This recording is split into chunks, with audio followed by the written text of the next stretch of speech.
Dali no Pod Dali. Eu sou a Valesca Karsten, eu sou educadora e podcaster e tô aqui na Gramado Summit para gravar alguns conteúdos de assuntos, assim, mais de 30 anos eu acho que eu domino um pouquinho. A gente, né?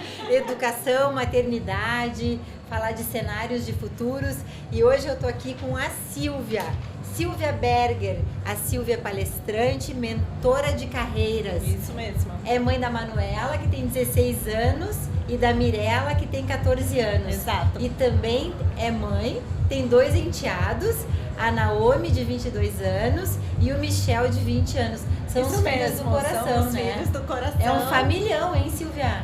É os dele, os meus, e formamos uma grande família 7 anos atrás. Olha, que legal. Tem o lado bom, mas tem os seus desafios, né? Bem desafiador. Mas o bom é assim, que eu já vou vendo pra frente o que vai acontecer com as minhas filhas, né? Então já é um laboratório. Falando de assim. futuros, você Exato, já vê alguns exato, cenários de já futuro. vou vendo. Então tá. Silvia, por favor, se apresenta pra gente. Tá, meu nome é Silvia Berger, eu trabalhei 25 anos no mercado corporativo. Então eu fiz administração de empresas em São Paulo, na Getúlio Vargas, e aí eu segui carreira de marketing em empresas como IBM, Microsoft, AMD e GE.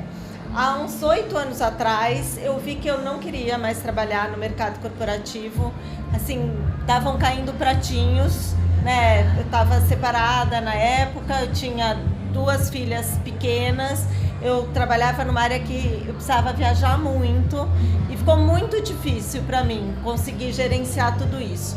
Aí eu saí da empresa e eu montei a minha empresa de desenvolvimento de carreira e marca pessoal, até para conseguir dar suporte para as pessoas que estavam na minha situação e não se sentiam seguras de fazer essa transição. Então hoje porque é um ato de super coragem. Muita coragem, é muita coragem, porque você tem nessa época, nessa fase da vida, a gente tem muita coisa acontecendo ao mesmo tempo. Sim. Tem uma responsabilidade com os filhos, né? Então precisa planejar para fazer isso, mas por outro lado, a gente vai viver muito tempo.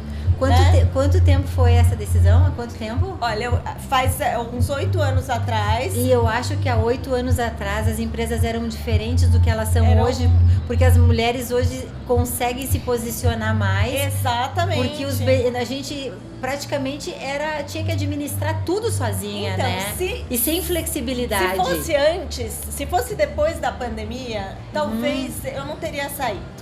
Né? Não existiu remoto, aquele modelo ainda de controle era muito mais forte do que é hoje, né? Esse conhecimento de liderança humanizada, de entender de equilíbrio de vida, né? A pandemia trouxe muito disso. A pandemia, o século XXI veio, assim, ele virou. E virou, assim, muitos hábitos. Como é que, por um lado, a gente fica pensando que foi pouco tempo para tanta mudança, né? Não, assim, mudou completamente o mindset de todo mundo.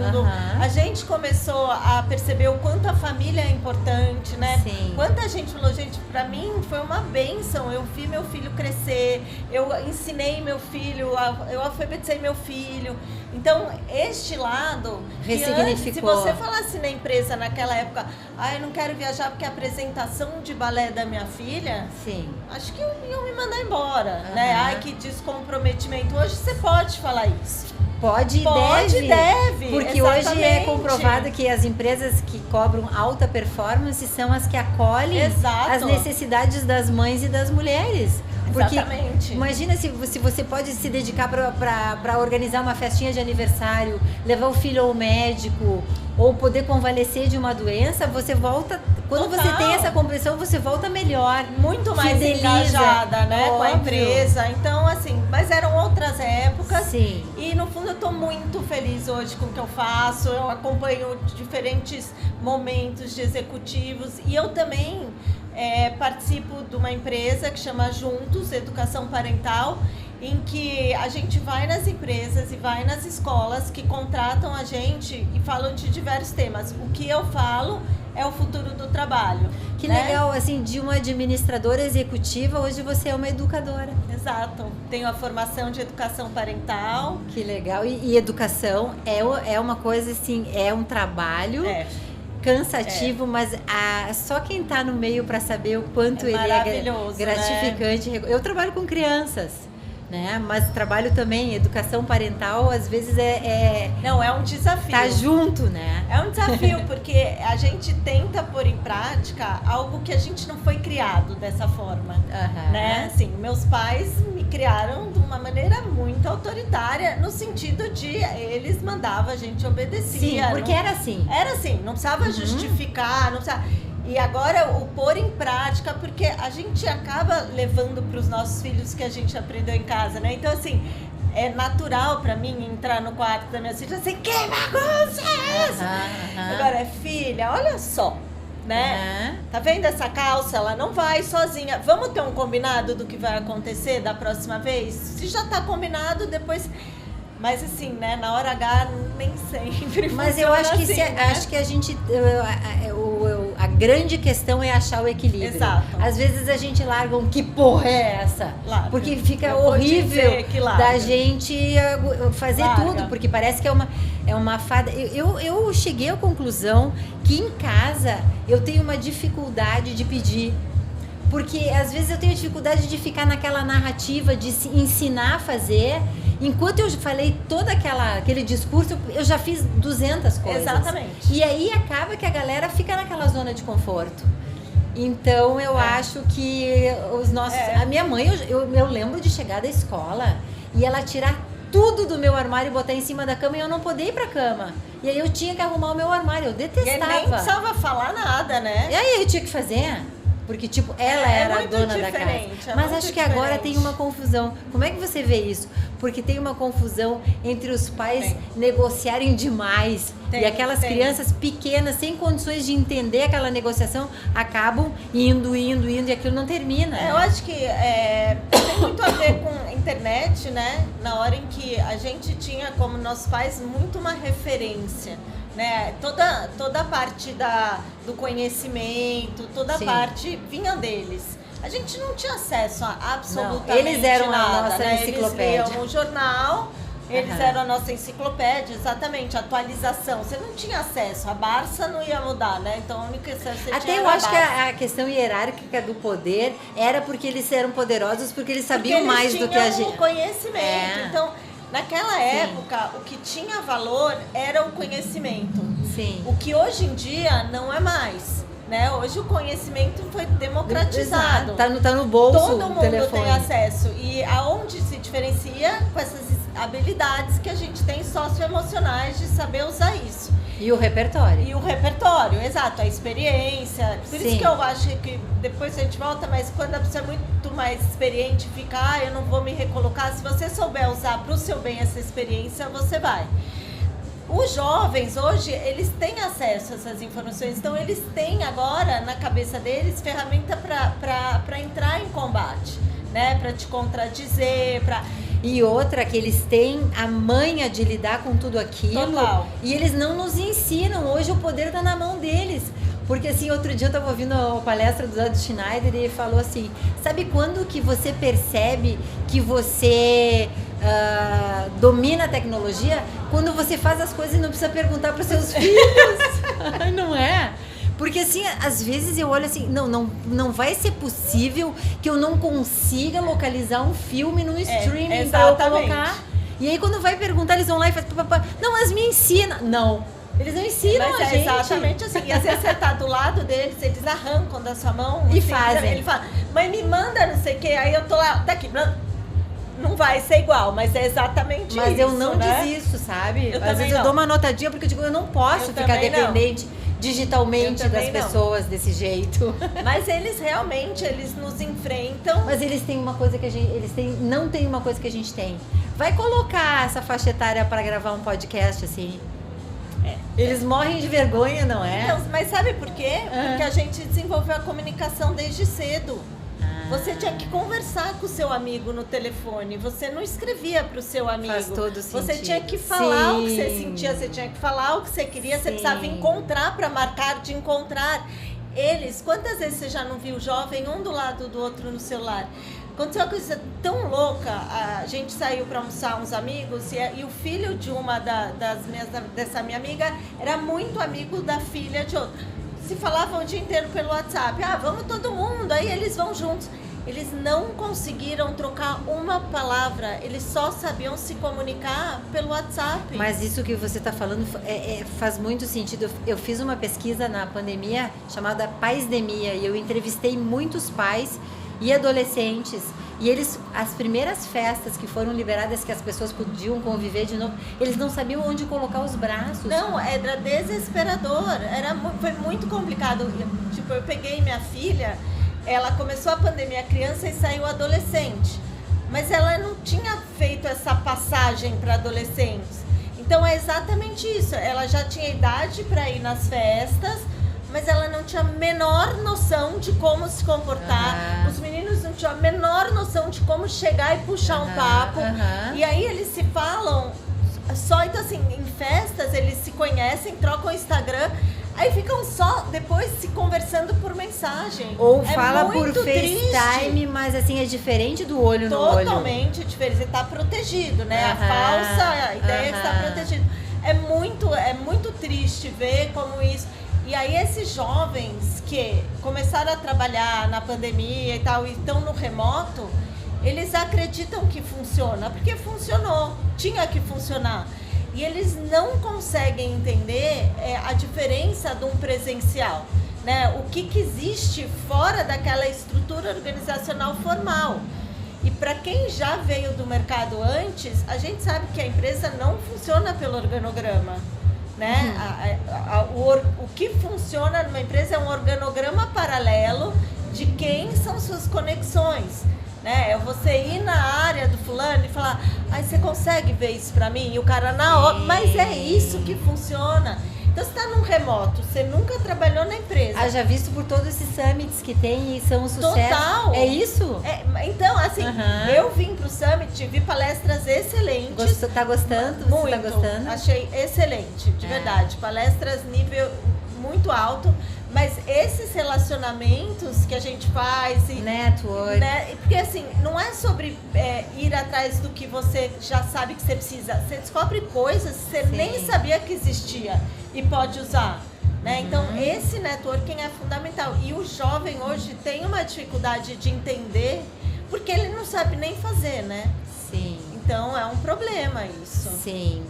E agora, puxando essa questão da educação parental, como que é esse seu trabalho? Me conta. Então, as palestras que eu dou, elas focam muito em ensinar os pais como é o mercado de trabalho hoje, como é a dinâmica do mercado de trabalho, como dar um suporte para o filho escolher a carreira, né? O que esperar disso, por que que é importante. Como se fosse um letramento para os pais de como está o mercado de trabalho, para eles poderem entender o que esse filho está desejando.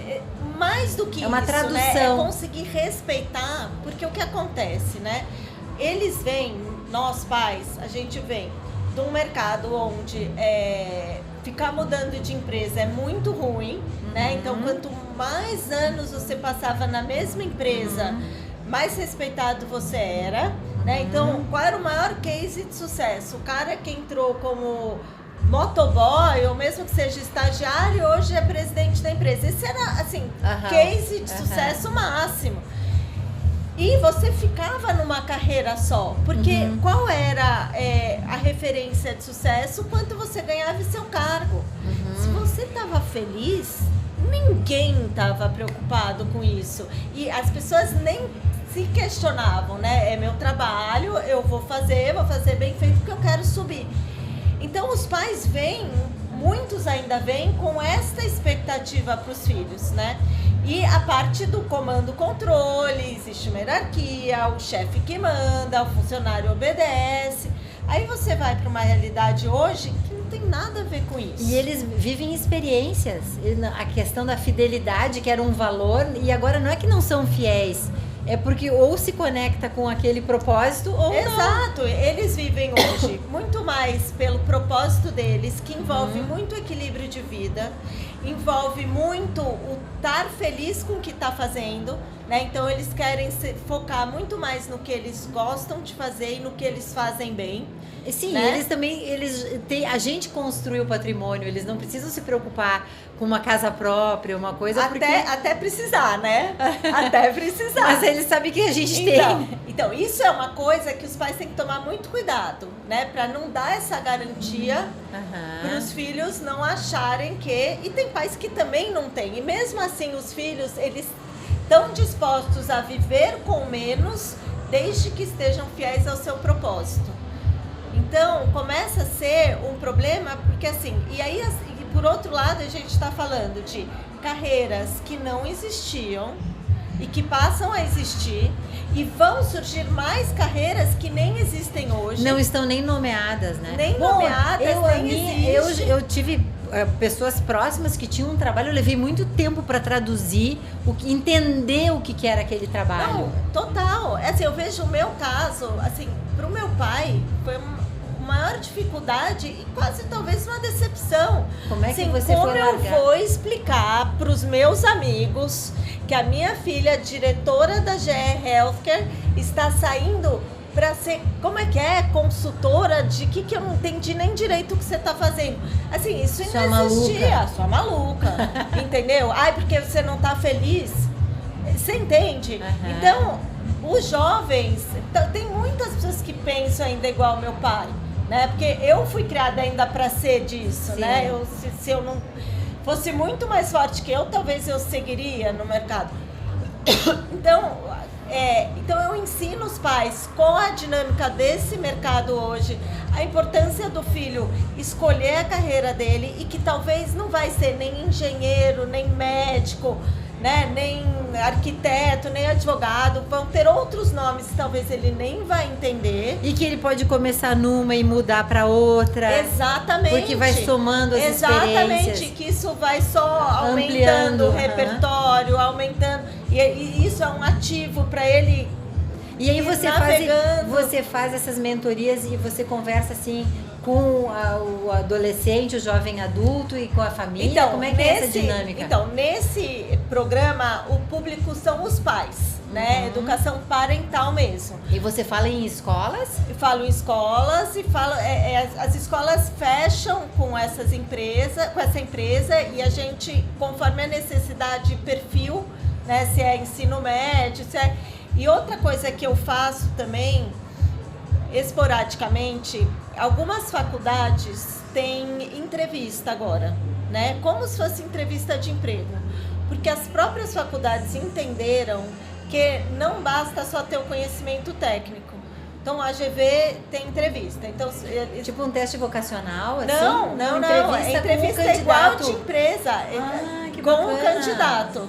Entrevista para entender quais são as competências. Sim. Então, são perguntas diferentes para cada candidato, mas em torno do quais seus pontos fortes, me deu uma situação em que você liderou alguma coisa, me deu uma situação em que você errou, como você lidou com isso. É igual entrevista de empresa hoje, né? Porque as empresas também estão focadas hoje mais nas habilidades e no perfil da pessoa. Que são entrevistas por competência. E até porque o próprio candidato na universidade, ele vai ter uma noção, porque às vezes a universidade esclarece o currículo, porque às vezes não tem nada a ver. Exatamente. E pode ver assim, ele pode ter muito conhecimento, mas ele não tem as habilidades que vão ser necessárias para ser um bom profissional nessa área, né? Então, eu acho isso excelente. Então, como essa preparação para entrevista eu já faço para executivos, então algumas amigas me chamaram, então esporadicamente faço. E é muito interessante ver a dificuldade que é, não só dele falar dele, porque até os executivos, a gente tem uma barreira, né, de conseguir falar da gente, de aceitar o que é nossa vulnerabilidade, que não é... Mas o jovem, que nem a gente falou, ele tem a dificuldade até de conseguir se posicionar, né? De conseguir... Então, assim, eu faço um trabalho de autoconhecimento antes, de entender... Sim, de preparar para ele conseguir daí responder. Sim, recuperando um tempo de uma habilidade social que nos foi tirada com a pandemia. Exatamente. E como que faz, Silvia, para as pessoas se conectarem com você? Então, eu tenho o LinkedIn, que eu sou até top voice no LinkedIn. Olha que legal. Que é Silvia Berger. E tem o meu Instagram, que também Silvia Berger, tudo junto. Ai, fala aí pra câmera direitinho o teu Instagram. Silvia Berger, tudo junto, sem U. É Berger que escreve. Isso aí, que legal. Nosso papo já tá terminando. Ah, que uma pena. né? Isso aí, mas terão outros. Que bom. Isso mesmo. Então tá, sigam as redes da Padrinho e também da Gramado Summit. Eu sou a Valesca Karsten e até o próximo episódio. Pode dar ali. Vai, Gramado Summit.